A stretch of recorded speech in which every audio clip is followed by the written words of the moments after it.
بسم الله الرحمن الرحيم. الحمد لله نحمده ونستعينه ونستغفره ونؤمن به ونتوكل عليه ونعوذ بالله من شرور أنفسنا ومن سيئات أعمالنا. من يهده الله فلا مضل له ومن يضلله فلا هادي له ونشهد أن سيدنا ومولانا محمدا عبده ورسوله. أما بعد قال الله تبارك وتعالى: أعوذ بالله من الشيطان الرجيم. بسم الله الرحمن الرحيم. وقضى ربك ألا تعبدوا إلا إياه وبالوالدين إحسانا إما يبلغن عندك الكبر أحدهما أو كلاهما فلا تقل لهما أف ولا تنهرهما وقل لهما قولا كريما واخفض لهما جناح الذل من الرحمة وقل رب ارحمهما كما ربياني صغيرا. صدق اللہ العظیم. میرے محترم بزرگوں، اللہ رب العزت کا بے انتہا احسان ہوا کہ اللہ رب العزت نے ہم سب کو نماز جمعہ ادا کرنے کے لیے اپنے گھر کے اندر بلایا، کیونکہ دنیا کے اندر بہت ساری قومیں ہیں. اللہ رب العزت جسے توفیق دیتے ہیں یا یوں کہہ لو جسے پسند فرماتے ہیں، جس سے محبت فرماتے ہیں، اس کو اپنے گھر کے اندر بلاتے ہیں. دنیا کے اندر بہت ساری قومیں ہیں جو سیدھے راستے سے گمراہ ہو گئی، صراط مستقیم پر سے گمراہ ہو گئی. میرے محترم بزرگ و دوستو، اللہ رب العزت نے کلام مجید کے اندر حقوق اللہ اور حقوق العباد کا تذکرہ فرمایا ہے. حقوق اللہ کہتے ہیں اللہ رب العزت کے حق ہمارے اوپر، اور اسی طریقے سے حقوق العباد یعنی بندوں کے کیا حق ہے، ان دونوں چیزوں کا تذکرہ اللہ رب العزت نے کلام مجید کے اندر فرمایا ہے. اللہ رب العزت کا حق تو ہم یہ سمجھتے ہیں کہ اس کو ایک مانا جائے، اس کی عبادت کی جائے، اس کے برابر میں کسی کو نہ سمجھا جائے، عبادت کی جائے خالص اللہ رب العزت کے لیے، مرادیں مانگی جائے اللہ رب العزت کے لیے، یا اللہ رب العزت سے مرادیں مانگی جائے، نہ کہ کسی مزاروں پر مرادیں مانگی جائے، نہ کسی درگاہوں پر منت سماجت کی جائے. حق صرف اللہ رب العزت کا ہے کہ اسی سے دعائیں مانگی جاتی ہے، اسی سے ساری پریشانیوں کا حل تلاش کیا جاتا ہے. اسی طریقے سے دوسری چیز اللہ رب العزت نے یہ بیان فرمائی ہے کہ حقوق العباد بندوں کا کیا حق ہے، اور حقوق العباد میں سے ایک خاص چیز کو اللہ رب العزت نے اپنے کلام مجید کے اندر ارشاد فرمایا: وَقَضَىٰ رَبُّكَ أَلَّا تَعْبُدُوا إِلَّا إِيَّاهُ وَبِالْوَالِدَيْنِ إِحْسَانًا، کہ والدین کے اولاد کے اوپر کیا حق ہے. میرے محترم بزرگ و دوستو، دنیا کے اندر اللہ رب العزت کے علاوہ، دنیا کے اندر اللہ رب العزت کے علاوہ اگر کسی کا سہارا ہوتا ہے تو وہ والدین کا سہارا ہوتا ہے۔ دنیا کے اندر اللہ رب العزت کے بعد، اللہ رب العزت کے بعد اگر کسی کا سہارا ہوتا ہے تو وہ والدین کا سہارا ہے۔ ان کا کیا عزت و مقام ہونی چاہیے، ان کے ساتھ کیسا معاملہ کرنا چاہیے، حسن اخلاق کیا ہونے چاہیے، حسن معاشرت کیا ہونی چاہیے، ان کے ساتھ کس طریقے سے برتاؤ کرنا چاہیے، اللہ رب العزت نے کلام مجید کے اندر بیان فرمایا۔ سب سے پہلی بات تو یہ ہے کہ ان کے عزت و احترام کے لیے یہ کافی ہے کہ اللہ رب العزت نے ان کے حقوق کو کلام مجید کے اندر بیان فرمایا۔ یہ سب سے بڑی بات ہے ان کے عزت و احترام کی، کہ ان کا تذکرہ اللہ نے کلام مجید کے اندر فرمایا۔ کیا مقام و مرتبہ ہے والدین کا اللہ رب العزت کی نگاہ کے اندر، باپ کا کیا مقام و مرتبہ ہے اللہ رب العزت کی نگاہ کے اندر، ماں کا کیا مقام و مرتبہ ہے اللہ رب العزت کی نگاہ کے اندر۔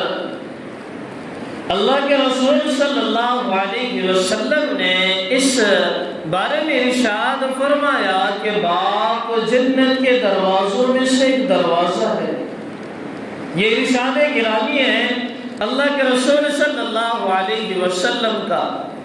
میرا اور آپ کا یہ عقیدہ ہے کہ دنیا میں ہر انسان کی بات جھوٹی ہو سکتی ہے، لیکن مدنی کریم صلی اللہ علیہ وسلم کی بات جھوٹی نہیں ہو سکتی۔ یہ محمد عربی صلی اللہ علیہ وسلم کا ارشاد ہے کہ باپ جنت کے دروازوں میں سے بیچ کا دروازہ ہے۔ اگر دنیا کے اندر باپ ناراض ہے تو سمجھ لینا اللہ بھی ناراض ہے، باپ اگر راضی ہے تو سمجھ لینا اللہ بھی راضی ہے، اگر باپ راضی نہیں ہے سمجھ لینا اللہ بھی راضی نہیں ہے۔ اللہ کا قہر، اللہ کا غصہ اس کے اوپر ضرور نازل ہوگا۔ عذابات کیا ہے؟ ہم تو فضیلتیں سنتے ہیں، والدین کی کیا فضیلتیں ہیں، کیا مقام و مرتبہ ہے، ان کے ساتھ کیسا برتاؤ کرنا چاہیے، لیکن اگر نہیں کریں گے عذابات کیا ہوں گے، دنیا کے اندر کیا عذاب ہوں گے، آخرت کے اندر کیا عذاب ہوں گے۔ دنیا کے اندر ہم اپنی آنکھوں سے مشاہدہ کرتے ہیں، دیکھتے ہیں کیا ہو رہا ہے والدین کی نافرمانی کے اوپر، کیا معاملہ ہو رہا ہے، دنیا اس کے ساتھ کیا برتاؤ کر رہی ہے، والدین کی نافرمانی۔ اللہ کے رسول نے کہا کہ باپ کا مقام بہت بڑا ہے، جنت کے دروازوں میں سے بیچ کا دروازہ ہے۔ یہ اللہ کے رسول نے فرمایا۔ ماں کا کیا مقام و مرتبہ ہے؟ اللہ کے رسول نے فرمایا ماں کے قدموں کے نیچے جنت ہے۔ کیا مطلب اس چیز کا؟ اطاعت کرو گے، حسن سلوک کرو گے، اچھا برتاؤ کرو گے ان کے ساتھ میں تو یہ جنت تمہیں ملے گی۔ باپ کے ساتھ اچھا برتاؤ کرو گے، اچھا معاملہ کرو گے تو جنت کے دروازوں کے کھولو گے۔ اگر برتاؤ برا ہوگا تو اپنے ہاتھوں سے جنت کے دروازے کو بند کرنے والے ہم لوگ بن رہے ہیں، اپنے ہاتھوں سے جنت کے دروازے ہم بن رہے ہیں، بند کرنے والے اپنے ہاتھوں سے۔ ماں کے قدموں کے نیچے جنت، اس کے اوپر مٹی ڈال رہے ہیں اپنے ہاتھوں سے۔ میرے محترم بزرگ دوستو، مظلوم کی بد دعا سے بچنے کو کہا گیا، والدین کی بد دعا سے بچنے کو کہا گیا، مسافر کی بد دعا سے بچنے کو کہا گیا ہے۔ ان کی یہ تین لوگ ایسے ہیں، ان کی بد دعا ڈائریکٹ اللہ رب العزت کے پاس پہنچ جاتی ہے، کوئی واسطہ نہیں ہوتا۔ انسان باپ یا مرد اللہ رب العزت سے دعائیں مانگتا ہے، ہاتھ اٹھا کر دعائیں مانگتا ہے، لیکن جب ماں دعا مانگتی ہے یا بد دعا کرتی ہے، ہاتھ نہیں اٹھاتی، اپنا دامن اللہ رب العزت کے سامنے پھیلاتی ہے، اپنے کرتے کا دامن اللہ رب العزت کے سامنے پھیلاتی ہے۔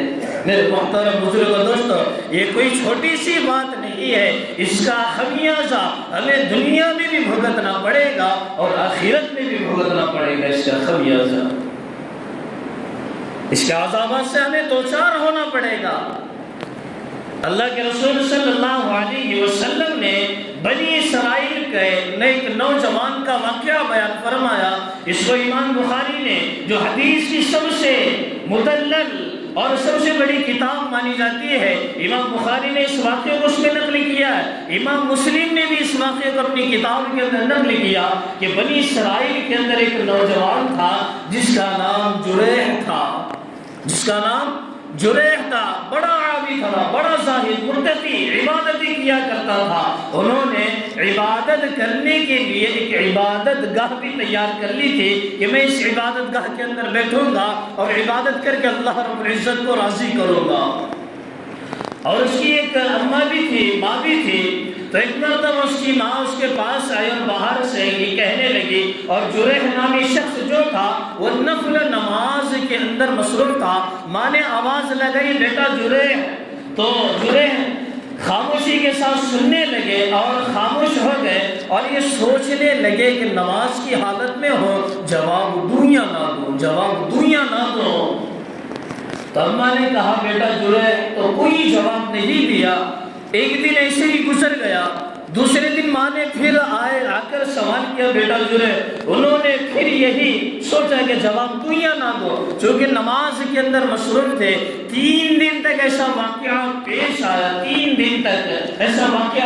آیا۔ تیسرے دن ماں نے اپنے ہاتھ اٹھا کر اس جریح نامی بزرگ جو عابد تھے، متقی تھے، ان کے لیے بدعا کر دی۔ اور بدعا کے الفاظ کیا تھے؟ اللہم لا تمتہ، اللہم لا تمتہ، اللہم لا تمتہ۔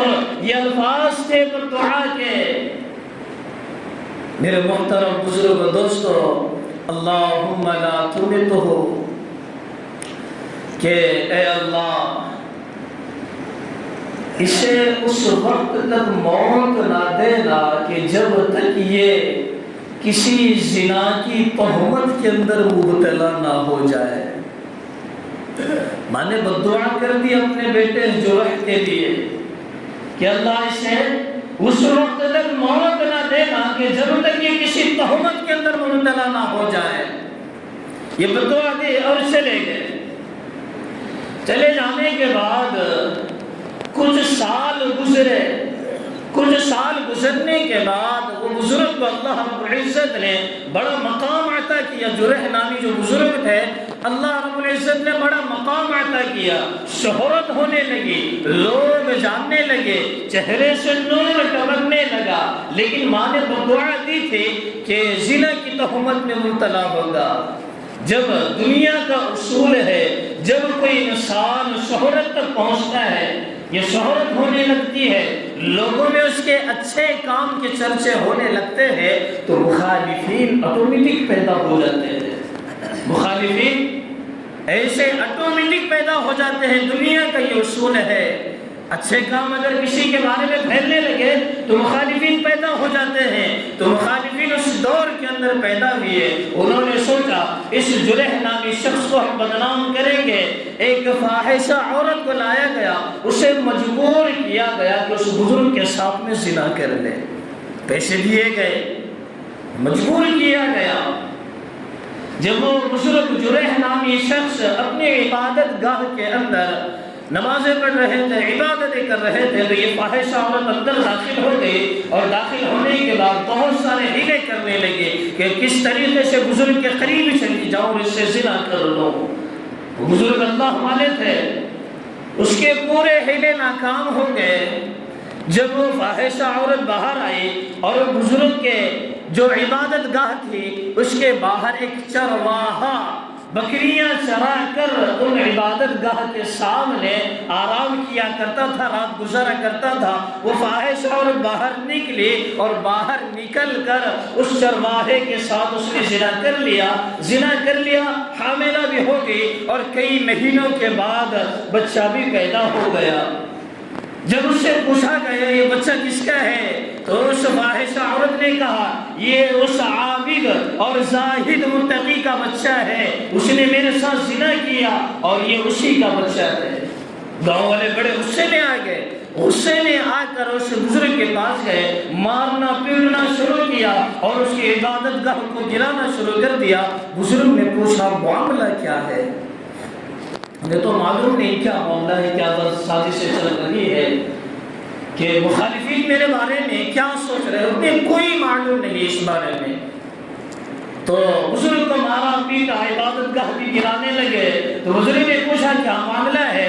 تو لوگ کہنے لگے اتنا سب ہونے کے بعد پوچھتے ہو کیا معاملہ ہے؟ تو نے ایک عورت کے ساتھ زنا کر لیا اور اس سے ایک بچہ بھی پیدا ہو گیا، اور بچے کا باپ تو ہے اور تجھے معلوم بھی نہیں ہے۔ تو بزرگ کہنے لگے کہ مجھے 2 رکعت نفل نماز پڑھنے دو۔ جب نفل نماز انہوں نے 2 رکعت پڑھی اور اس بچے کے پاس گئے، دودھ پیتا ہوا بچہ ہے، اور بچے سے کہنے لگے کہ بتا تیرا باپ کون ہے؟ تو بچہ کہنے لگا کہ میرا باپ وہ چرواہا ہے جو آپ کی عبادت گاہ کے سامنے آرام کیا کرتا تھا۔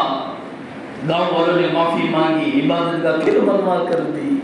تو بزرگ کہتے ہیں یہ آپ کا کوئی قصور نہیں ہے، بزرگ کہتے ہیں آپ کا کوئی قصور نہیں ہے، میری ماں نے بددعا کی تھی کہ میں نے ان کی آواز کو نظر انداز کیا تھا، میں نے اپنی ماں کی آواز کو نظر انداز کیا تھا، ماں نے بددعا کی تھی، اس کا اثر دنیا کے اندر ظاہر ہو چکا ہے۔ ماں نے بددعا کی تھی کہ اس وقت تک تجھے موت نہیں آئے گی جب تک تو کسی زنا کی تہمت کے اندر مبتلا نہ ہوگا۔ میرے محترم بزرگوں دوستو، ماں کی بددعا آسمان دنیا کو چیرتے ہوئے اللہ رب العزت کے پاس پہنچتی ہے۔ اللہ کے رسول صلی اللہ علیہ وسلم نے ماں کو کیا مقام و مرتبہ عطا کیا، کیا مقام و مرتبہ دیا ماں کو۔ اللہ کے رسول صلی اللہ علیہ وسلم چھوٹے سے تھے تو ماں کا انتقال ہو گیا، عمر ہو گئی تقریباً ان کی 56 سال۔ صحابہ سے یہ کہتے ہیں کہ اگر میری ماں زندہ ہوتی اور میں نماز کی حالت میں ہوتا، اگر ماں مجھے آواز دیتی بیٹا محمد، تو میں اپنی نماز کو توڑ کر ماں کی آواز کو لبیک کہہ کر ان کے پاس چلا جاتا۔ یہ مقام و مرتبہ اللہ کے رسول صلی اللہ علیہ وسلم نے اپنی ماں کو دیا۔ باپ کا بھی مقام و مرتبہ ہے۔ میرے محترم بزرگوں دوستوں، ایک صحابی رسول اللہ کے رسول صلی اللہ علیہ وسلم کی خدمت میں حاضر ہوئی اور یہ کہنے لگے کہ اللہ کے رسول صلی اللہ علیہ وسلم کہ میرا باپ میرے کمائے ہوئے پیسوں میں سے خرچ کرتا ہے، باپ کی جائیداد الگ ہے، باپ کی جائیداد الگ ہے، میں نے اپنے ذاتی طور پر جو کمایا ہے اس میں سے میرا باپ خرچ کرتا ہے۔ قانونی بات تو یہ تھی کہ باپ مجھ سے اجازت لے لیتا، میں منع نہیں کرتا، باپ نے اجازت نہیں لی اور میرے مال میں سے خرچ کر دیا۔ تو اللہ کے رسول صلی اللہ علیہ وسلم نے جیسے ہی سنا کہ قانونی بات تھی کہ اجازت مانگ لیتے، تو اللہ کے رسول نے اس باپ کو بلانے کے لیے بھیجا۔ جب ایک شخص باپ کو بلانے کے لیے گیا تو باپ نے پوچھا کیوں بلا رہے ہیں؟ تو کہا کہ آپ کے بیٹے نے محمد عربی صلی اللہ علیہ وسلم کی خدمت میں آپ کی شکایت کی ہے۔ تو جیسے ہی یہ سننا تھا ایک کھٹکا لگا ذہن کے اندر، آنکھیں ڈب ڈبا گئی اور مسجد نبوی کے اندر آئے۔ تو ان سے پہلے جبریل علیہ السلام اللہ کے رسول کے پاس آ گئے اور یہ کہنے لگے کہ اللہ کے رسول سوال کوئی نہ کرنا، سب سے پہلے یہ پوچھنا کہ جیسے یہ خبر لگی کہ بیٹے نے تمہارے متعلق شکایت کی تھی، تمہارے اندر کے جو الفاظ تھے، جو تم نے اشعار پڑھے تھے، عرب کے اشعار بڑے اچھے ہوتے ہیں، بڑے اندرونی باتیں ہوتی ہیں اس کے اندر، جو اشعار تمہارے ذہن کے اندر، تمہارے دل سے جو اشعار نکلے پہلے وہ اشعار پڑھ کر سنا دو۔ تو وہ صحابی رسول کہنے لگے میں نے کوئی اشعار نہیں پڑھے۔ تو اللہ کے رسول صلی اللہ علیہ وسلم کہنے لگے آپ نے زبان سے کوئی الفاظ نہیں کہے لیکن دل کے اندر آپ نے کہے ہیں، اللہ نے وہ سن لیے ہیں، میں بھی سننا چاہتا ہوں کہ اشعار تھے۔ تو وہ صحابی رسول کہنے لگے کہ آپ سچے رسول ہیں، آپ کا رب علیم بذات الصدور ہے کہ میرے تو یہ دل کے حالات ہے، یہ دل کی باتیں ہیں، میرے دل میں سے نکلے ہیں، کیا الفاظ تھے۔ وہ باپ کہنے لگا کہ میں نے اپنے بچے کو چھوٹے سے پالا ہے، بڑا کیا، نہ گرمی دیکھی نہ سردی دیکھی، گرمی میں اسے ہوا کو کرتے کرتے میں نے سلایا ہے، خود گرمی میں نے آرام کیا، مزدور کا کام کرتے کرتے میری کمر ٹیڑھی ہو گئی، میرے بچے کی کمر تنے کی طرح لمبی ہو گئی اور میری کمر کمان کی طرح ٹیڑھی ہو گئی۔ یہ الفاظ ہے اس صحابی رسول کے جو اشعار کے طور پر نکلے ہیں۔ میرے محترم بزرگ دوستو، صحابی رسول کہتے ہیں میں نے جیسے یہ سنا کہ تو نے میری شکایت کی ہے، آنکھیں ڈب ڈبا گئی، میں سوچتا تھا کہ میں تیرا باپ ہوں، لیکن تیرے الفاظ سے پتا چلا کہ میں تیرا باپ نہیں، میں تیرا نوکر ہوں۔ نوکر کو بھی پوچھ لیا جاتا ہے، پڑوسی کو بھی پوچھ لیا جاتا ہے، کاش تو ایک مرتبہ مجھ سے پوچھ لیتا کہ ابا جان کیا پیسوں کی ضرورت ہے، کہ ابا جان کسی چیز کی ضرورت ہے۔ یہ صحابی رسول اپنے دل کا دکھڑا نبی پاک صلی اللہ علیہ وسلم کے سامنے سناتے ہیں تو اللہ کے رسول صلی اللہ علیہ وسلم کی آنکھوں سے بھی آنسو جاری ہو گئے، آنکھوں سے بھی آنسو جاری ہو گئے، اٹھے، اس بیٹے کا گریبان پکڑا اور باہر نکال دیا، تو بھی تیرے باپ کا ہے، تیرا مال بھی تیرے باپ کا ہے، تو بھی تیرے باپ کا ہے، تیرا مال جو تو نے کمایا ہے وہ بھی تیرے باپ کا ہے۔ میرے محترم بزرگ دوستو، اصولی بات کہتا ہوں، اصولی بات، باپ کے ساتھ بیٹے کے سامنے اگر باپ غلط ہو تب بھی باپ صحیح ہوگا، بیٹے کے سامنے اگر باپ غلط بھی ہو تب بھی باپ ہی صحیح ہوگا، بیٹا صحیح نہیں ہوگا، باپ ہی صحیح ہے۔ باپ کتنا بھی غلط ہو لیکن بیٹے کے سامنے باپ ہی صحیح ہے، بیٹے کو یہ کہنا پڑے گا کہ میرا باپ صحیح ہے، یہی اصولی بات ہے۔ یہ مقام اللہ کے رسول صلی اللہ علیہ وسلم نے دیا ہے ماں باپ کو، کوئی ان سے یہ مقام چھین نہیں سکتا۔ اللہ کے رسول صلی اللہ علیہ وسلم نے فرمایا عذاب آخرت میں بھی ہوگے، لیکن ایسا نہیں کہ آخرت کی حد تک یہ محدود رہیں گے، بلکہ دنیا میں بھی اس کا خمیازہ بھگتنا پڑے گا۔ تو میرے محترم بزرگ دوستو، اللہ رب العزت سے دعا ہے کہ اللہ رب العزت ہم سب کو اپنے والدین کی قدر دانی نصیب فرمائے۔ وآخر دعوانا الحمدللہ رب العالمین۔